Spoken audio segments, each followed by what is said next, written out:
Should you sell your house in Sidney, Montana today, or should you wait? This is hands down the number one question I'm getting from sellers that are considering selling in Sidney, Montana. And honestly, it's a really smart question to be asking right now. Because what you're hearing online doesn't apply to markets like ours. Sidney's not Phoenix, it's not Dallas, it's not even Billings. We are in a really small market, which means that every decision matters a little bit more.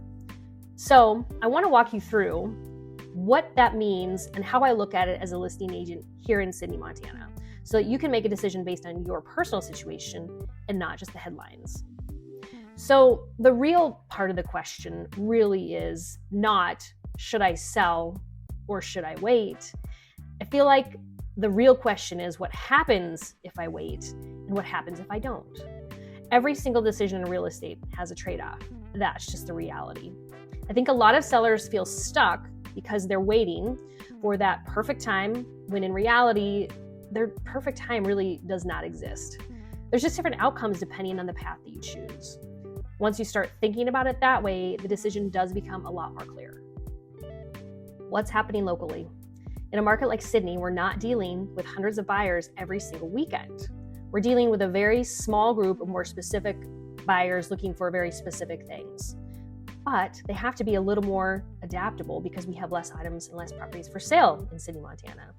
So when the number of sales shifts even just a little bit, it actually has a bigger impact here than it would in a larger city. That means timing is not about season or interest rates necessarily. It's about how qualified buyers are actively looking right now. And that number can change faster than people realize in a market like ours. Here's a real example. In February of 2026, we only had 3 home sales. Compared to the year prior, we had 9 home sales. Now, interestingly, the average sales price actually went up to around $360,000 compared to $240,000 the year before. So what does that tell us? Fewer sales, but not necessarily lower prices. That's exactly why you can't just rely on the headlines or read the data. You have to understand what's actually happening locally. Now, are buyers actually out there? Yes, they absolutely are, but they've changed. Right now we have about 22 active listings and 13 properties under contract. That's solid activity for our market and our size, but it also means that buyers have options and they are paying attention. They're comparing price, condition, and location above all other factors. You're not just walking in and saying, oh, we like it, we want to buy it. Homes are still selling, but only when they're positioned correctly in the marketplace. So let's talk about what happens if you wait.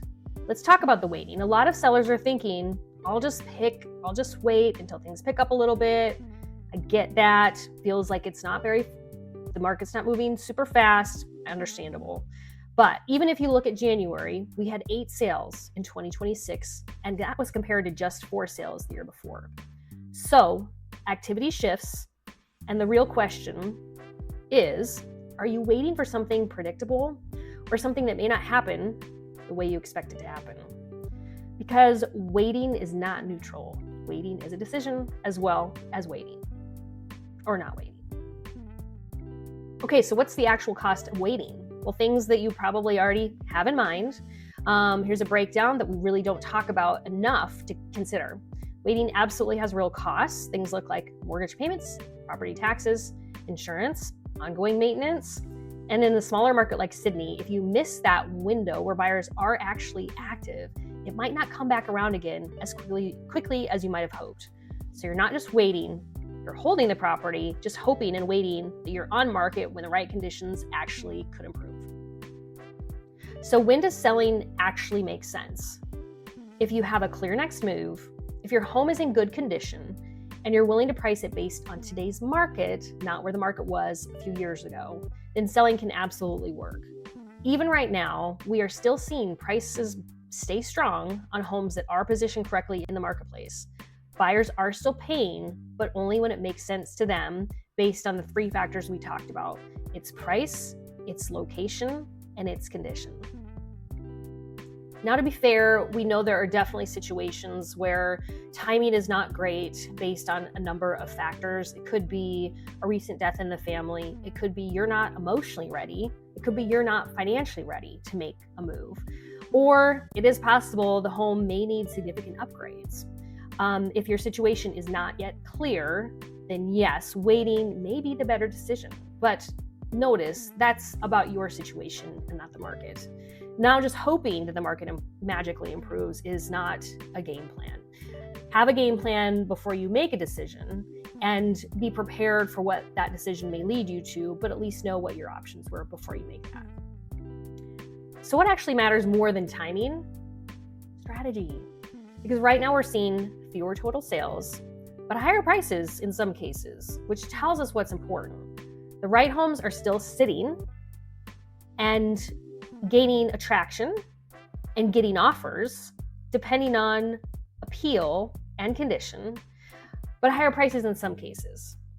So that tells us something important. The wrong ones are also still sitting. The wrong ones in poor condition, maybe priced too high, or just not getting the marketing and attention that they deserve. So the difference always comes down to pricing, presentation, and marketing, not just timing. So, in conclusion, after talking about the high points and the low points to time the market, whether to sell now or wait, and wonder if it's the right time to sell in Sidney, Montana, you don't need to guess. You just need clarity around your situation, your goals, and what the numbers actually look like.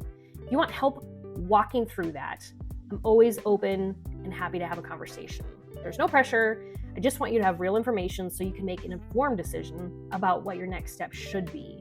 Because the goal isn't just to sell the home, it's to sell the home smartly. So you have all the information, you have the market data, you've had the conversation, you know how to list your home appropriately with an appropriate market value. So once you've decided to sell, the next question becomes, how do you make sure your home actually stands out from the competition? Because in a market like Sidney, where we might only have 20 to 25 active listings at one time, standing out is not optional. Standing out is a necessity. That's where I do things a little bit differently. First, I don't just list your home for sale, I position it. That means we're very intentional about pricing strategy from day one, what the home looks like before it ever hits the market, and how it's introduced to the buyers. Second, your home is not just going on the MLS and hoping for the best. We're using professional photography, video walkthroughs, social media marketing campaigns across Facebook, Instagram, and YouTube, and targeted exposure where buyers are actually looking, not where we think they might be looking. Because the reality is, most buyers are finding homes online first. If your home doesn't stop them there, they never make it through the front door. Third, this is the most important part that everybody misses. I'm constantly communicating with agents, buyers, and my network behind the scenes that you'll never know about or even see. Some of my best deals happen because I already know who's looking before the home even hits the market. So when you combine strategic pricing, strong presentation, and real exposure, that's how you separate your home from everything else in the market. Because in this market, the homes that win are not the ones that hope for attention. They're the ones that are positioned to get it. Stasia Creek, 406 East Realty. Reach out on any of my social platforms or directly at 406-478-8020.